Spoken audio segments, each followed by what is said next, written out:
Hola, bienvenidas y bienvenidos de nuevo, otro día más a la brecha. Vamos a seguir con nuestro curso de física, vamos a seguir con la parte de dinámica y vamos a empezar la parte de muelles, ya que el resto, bueno, pues ya hemos ido viendo distintos tipos de fuerzas y pues creo que es un buen momento para empezar con los muelles.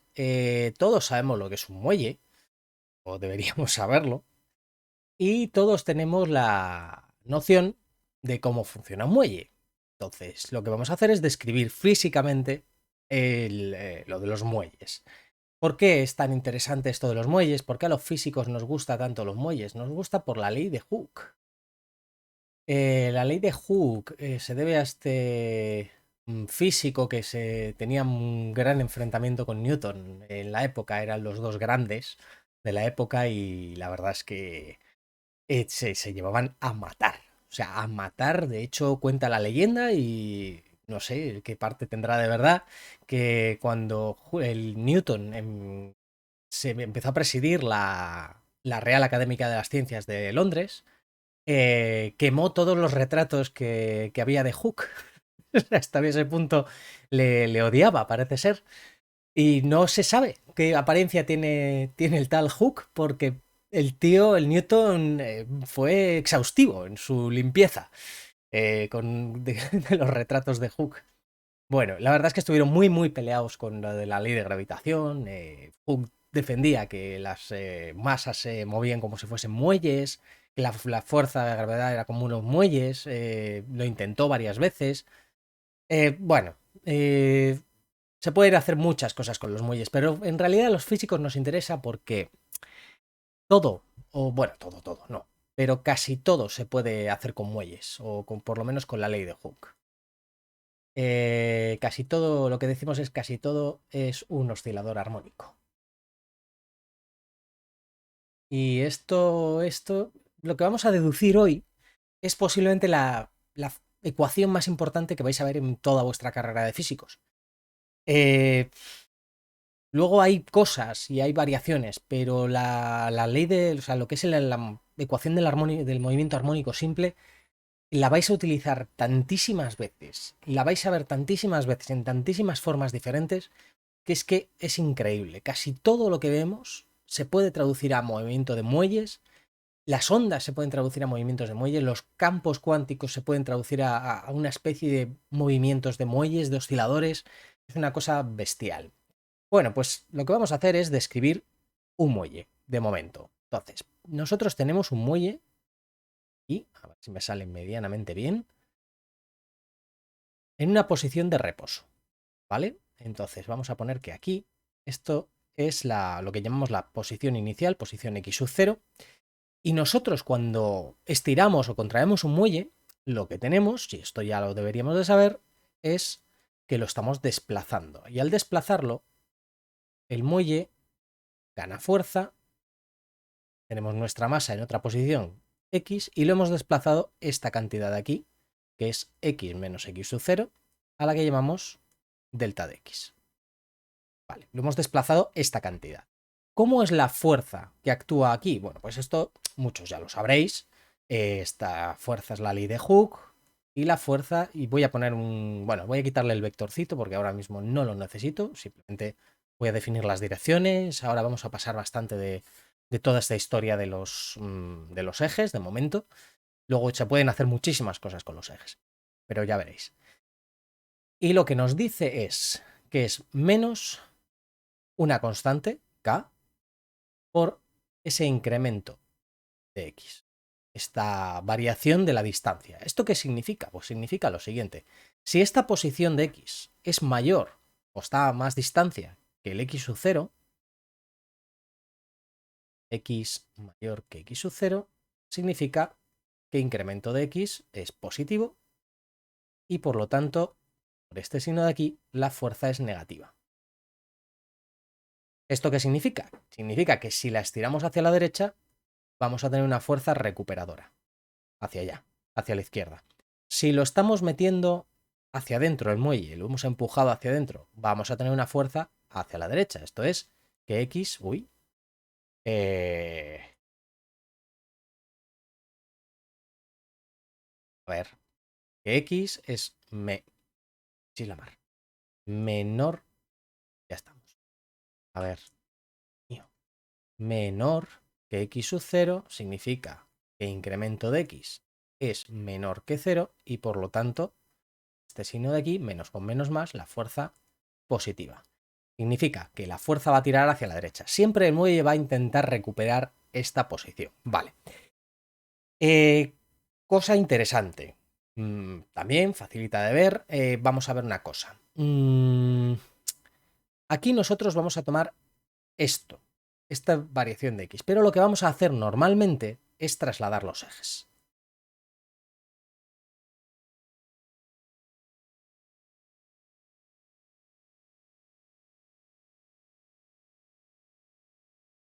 Y lo que hacemos al trasladar los ejes es que si esta era la posición de X igual a 0, lo que vamos a hacer es lo siguiente, es coger esto de aquí y moverlo hasta la posición inicial. Es decir, hasta X sub 0 igual a 0. Y vamos a poner el origen de coordenadas en X sub 0, en la posición en la que el muelle se queda quieto. ¿Para qué hacemos esto? Pues sencillamente porque si X sub 0 es 0, X es incremento de X, X negativo es el incremento de X negativo, X positivo es el incremento de X positivo, y entonces podemos escribir la ley de Hooke de forma más sencilla, o por lo menos menos liosa, que es menos K por X simplemente. Y ya está. Vale. Y ahora, cosa que es interesante siempre saber es cómo es la energía potencial, porque esto es una fuerza conservativa, es decir, si yo hago un trabajo con esta fuerza, voy a hacerlo o contra el campo o a favor del campo. Es decir, si yo me dejo arrastrar, o sea, es decir, si el muelle es el que está arrastrando la masa, entonces el campo, el muelle en este caso, está haciendo un trabajo. Si soy yo el que estira el muelle, entonces estoy yo haciendo un trabajo contra el campo, que sería el muelle. Entonces decimos que es una fuerza conservativa.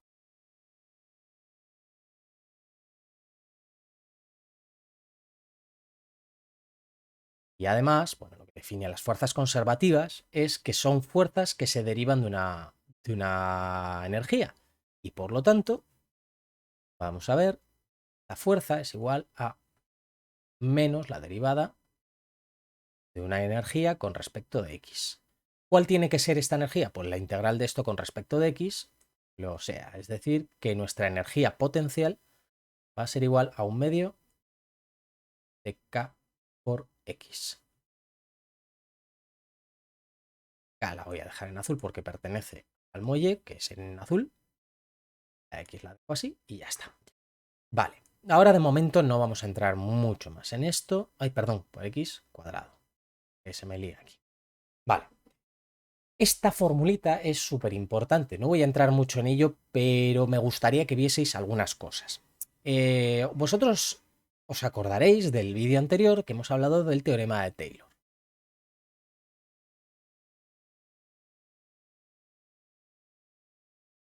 El teorema de Taylor es, como ya os he dicho, una de esas cosas fundamentales de la física que tenéis que tener en vuestro arsenal siempre. Y esta ecuacióncita de aquí es otra de ellas. ¿Por qué? Pues por la razón sencilla de que si yo puedo tener una fuerza, una energía, que puede ser todo lo rara que quieras. Es decir, yo voy a dibujar aquí, si recta no, que no es divertida. Las fuerzas divertidas y las energías divertidas hacen cosas raras. Yo, por ejemplo, puedo tener algo así. Esto es una energía. ¿Y a mí qué me interesa cuando estudio en física ciertas cosas? Bueno, pues una partícula que esté en un máximo de energía aquí no va a mantenerse en este máximo de energía mucho tiempo, o en este, y tampoco en este. Normalmente las partículas van a estar moviéndose, por así decirlo, entre estos valles. Entonces, a mí lo que me interesa realmente es estudiar estas zonas de aquí, que son los valles que tenemos en la energía, porque es donde va a acabar nuestra partícula, por así decirlo, o donde va a acabar lo que estemos estudiando, cualquier cosa. ¿Qué es lo que sucede? Que gracias al teorema de Taylor sabemos que no solo podemos aproximar una función por una recta, sino que también podemos aproximarla por una parábola. Y si os fijáis, esta U es exactamente una parábola. Esto es la U aproximada para este punto o para este punto. Vale que está centrada en cero. Yo podría escribirla como U igual a un medio de K por X menos X sub 0 al cuadrado. Que esto es el segundo término del desarrollo de Taylor. Es decir, simplemente es desplazarla y ya está, no pasa nada. Normalmente se suelen poner en torno al cero y ya está, desplazamos la función y a correr. Bien. Bueno, voy a dejar eso ahí. ¿Por qué esto es interesante? Porque esto nos define toda la física. Por eso el movimiento, el oscilador armónico es tan importante. Porque cualquier energía, los puntos interesantes que nos apetezca ver, los podemos describir como un oscilador armónico. Y un oscilador armónico es el sistema más estudiado y que mejor os tenéis que saber de toda la carrera. Entonces, nos va a facilitar muchísimo las cosas. Ya veréis en algún momento, bueno, si tenéis muchísima curiosidad, tengo en el curso de cuántica 3 o 4 vídeos dedicados al oscilador armónico cuántico, que se resuelve de manera bastante diferente a como se resuelve en física clásica. Pero bueno, de momento vamos a quedarnos solo con esto. ¿Qué más cosas se pueden hacer con el teorema de, perdón, con la ley de Hooke? ¿Y qué es lo que nos dice la ley de Hooke en sí? Veréis, os voy a escribir aquí lo que dice la ley de Hooke. Voy a poner aquí, porque es interesante.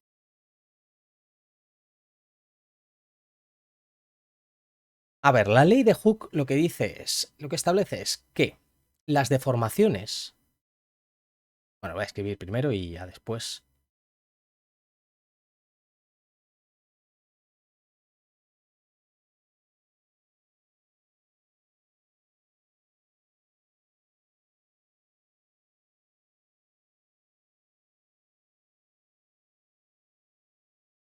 Bien, ¿qué es lo que está diciendo esto? Dice, las deformaciones producidas en los cuerpos son proporcionales a las fuerzas que actúan. Ojito.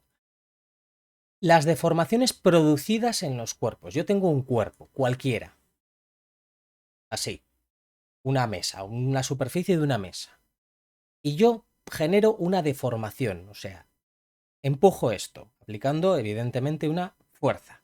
¿Qué es lo que pasa con la mesa? La mesa, y esto lo veis porque igual tenéis como yo una estantería aquí detrás cargada de libros y se doblan las estanterías. Entonces veis que se comba un poco de esta manera, con el peso de los libros. Ojo, el peso, estamos hablando de una fuerza. ¿Qué es lo que sucede?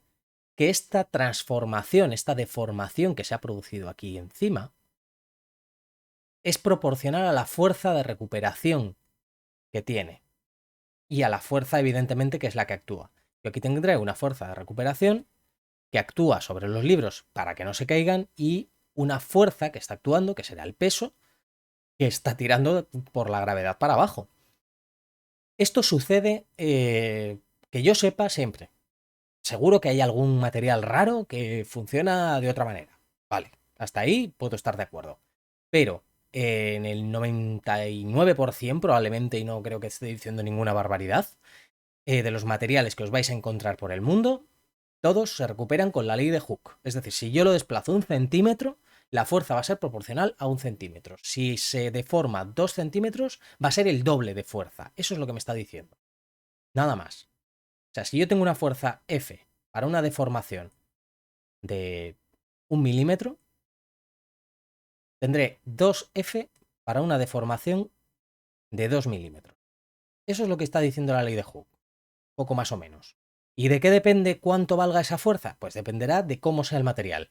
Muelles muy blandos tendrán una constante recuperadora muy flojita, muy pequeñita. Muelles muy duros, una constante recuperadora muy grande. Y ya está. Vale. ¿Por qué sucede esto? Os estáis preguntando. Pues hay una razón muy divertida, muy interesante, muy curiosa, que la veremos un poquito más a fondo las implicaciones que tiene cuando empecemos la parte de termodinámica más adelante, pero es graciosa y está bien tenerla en cuenta.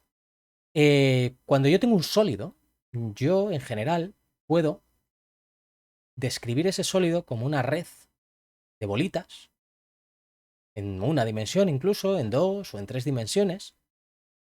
Son bolitas unidas por muelles.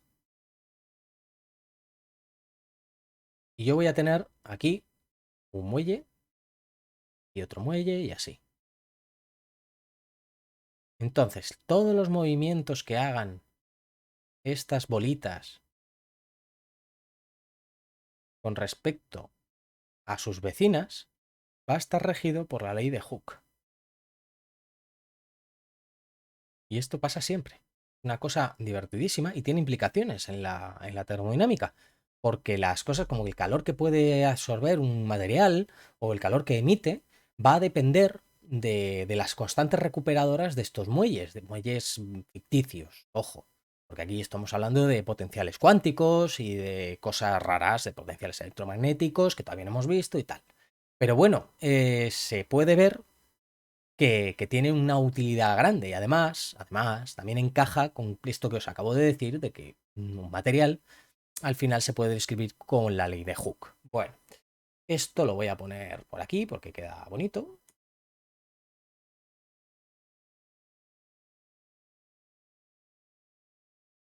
Vale, creo que estamos. Bien. Entonces, ahora, ¿qué nos interesa? Nos interesa aplicar la segunda ley de Newton. ¿Qué es lo que vamos a necesitar aquí? Aquí necesitamos la fuerza F. ¿Cuánto vale esta fuerza? Vale, pues esta fuerza vale menos K por incremento de X. O bueno, X. Porque ya hemos decidido que lo vamos a poner en el X igual a cero. Bien, esta fuerza yo siempre la voy a poder expresar como la masa por la segunda derivada de la posición con respecto del tiempo. Os recuerdo que con la notación que yo utilizo, no sé si estaréis ya acostumbrados a ella, significa esto. Y que la primera derivada es diferencial de x con respecto de t. Cuando utilizo el punto es con respecto del tiempo. Bien, voy a borrar aquí nuestra fuerza extra porque no nos sirve para nada y me quedo con esto, vale. Y esto lo voy a poner todo en la misma línea. Masa.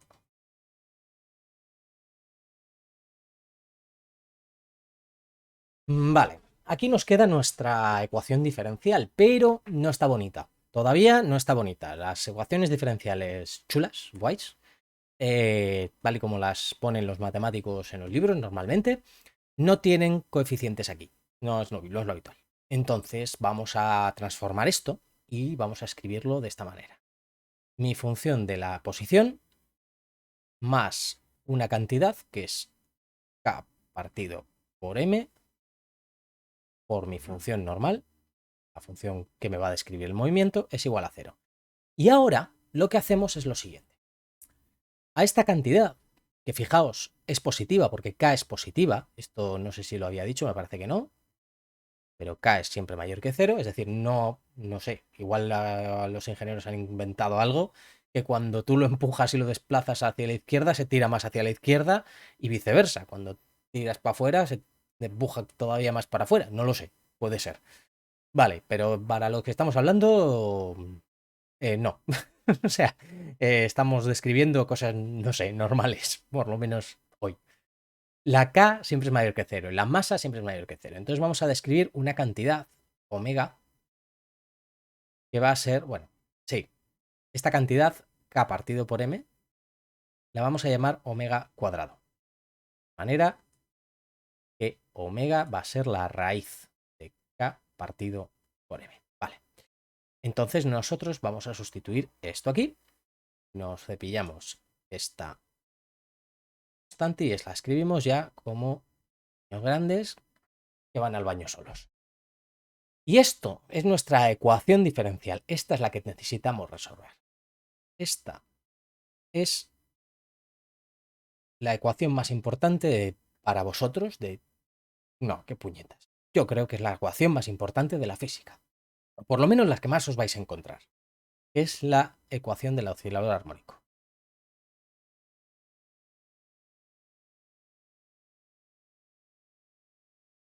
Bien, si os acordáis, en el capítulo, no me acuerdo, voy a mirarlo, pero si no recuerdo mal, ha sido hace no demasiado.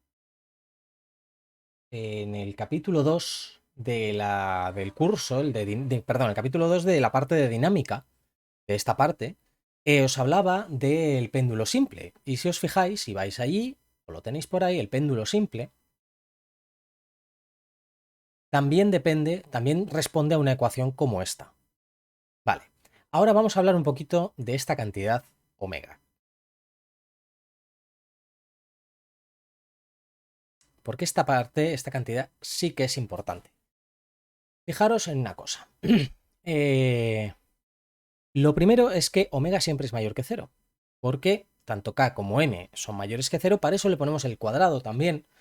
Bueno, eso para facilitarnos después cuando resolvamos esto las cosas, ya veréis. Lo primero es que es mayor que cero. Eso de entrada. Vale. Luego hay otra cosa. Es que esta omega está relacionada directamente con el movimiento circular uniforme.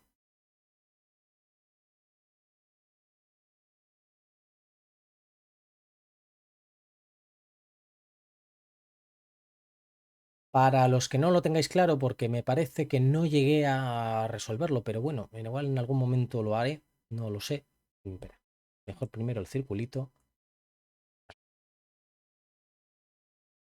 Vale, imaginaos que yo tengo aquí, bueno, mis ejes Y, Y y X. Vale. Y yo tengo una partícula aquí moviéndose con velocidad, movimiento rectilíneo uniforme. Es decir, la velocidad tangencial en módulo es igual a constante. O lo que es lo mismo, es decir, que la velocidad angular, guiño guiño, es constante. ¿Cómo describo yo este movimiento? En mis ejes X e Y. Aquí voy a tener, si estoy en un determinado ángulo, phi, que como he dicho que esta es constante, sabemos que la phi va a ser igual a omega por el tiempo, sea la velocidad angular que sea.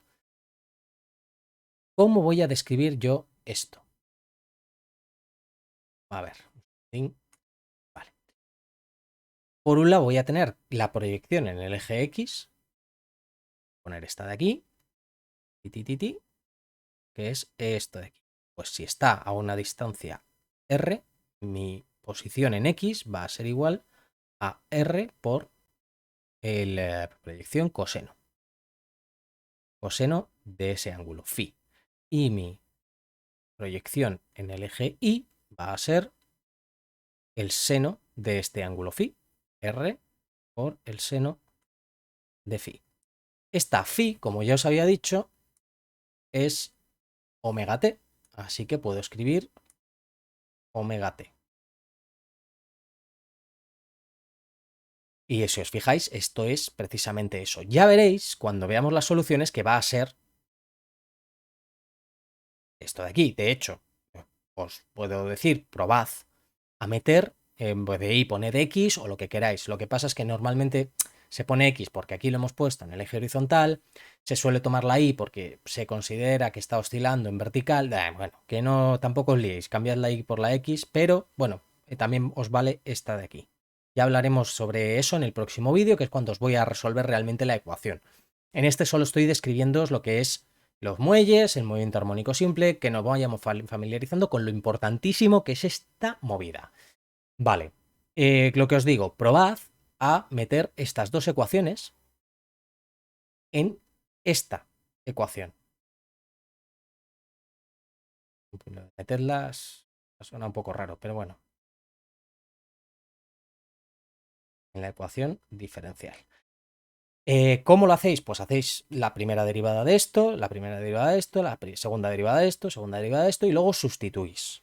O sea, de x, r coseno, pues el derivado de coseno menos seno, derivada de segunda, pues, perdón, con el omega, omega cuadrado, menos omega cuadrado, r por seno. Bien, no os lo voy a escribir porque así lo hacéis vosotros. Sustituís cada una por lo que sea y vais a ver que efectivamente lo que os queda a este lado y lo que os queda a este lado es lo mismo. Y os vale para las dos. Quedaría por ver muchas cosas sobre eso y a partir de ahí la física se desmadra, ya os lo digo.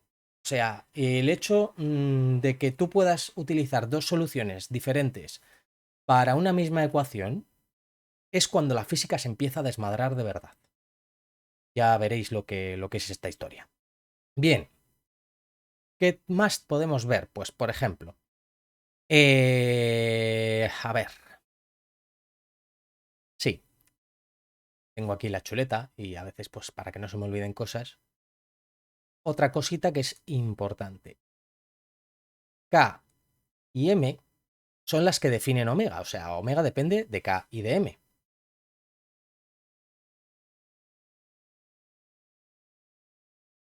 Función de K y de M. Por lo tanto, como estas dos definen el oscilador armónico, la ecuación de Hooke, la ley de Hooke, lo que significa es que omega define las propiedades del oscilador.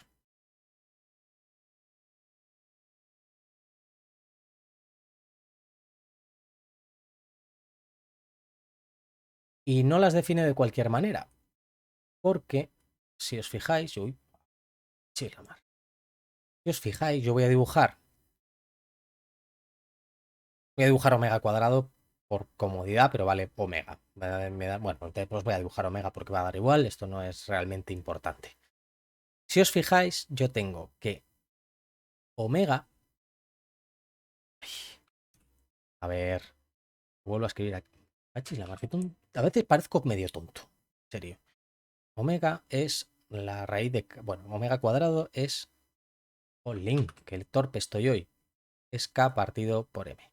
¿Esto qué significa? Si yo dibujo omega cuadrado en función de la masa, y lo voy a dibujar, por ejemplo, en morado, significa que se comporta como una hipérbola. Es decir, aquí cerca de cero va a ser muy chiquitina, se va a ir haciendo más grande, se va a ir haciendo más grande, va a hacer una curva y luego va a tender a cero. Esta es para la masa. Aquí lo que estoy dibujando todo el rato es omega cuadrado. ¿Qué va a pasar con la K? La K va a dibujar una recta. Es decir, depende directamente de K. ¿Qué significa esto? Significa que cuanto mayor sea la masa, más pequeña va a ser omega relacionada con la velocidad angular, es decir, nuestra velocidad angular, entre comillas, o lo que se llama aquí la frecuencia angular, que se le llama,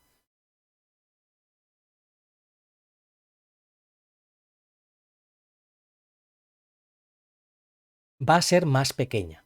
Cuanto mayor sea la masa, más pequeña. Es decir, si en vez de poner un kilo ponemos una tonelada, en vez de hacer así, va a hacer así. Básicamente.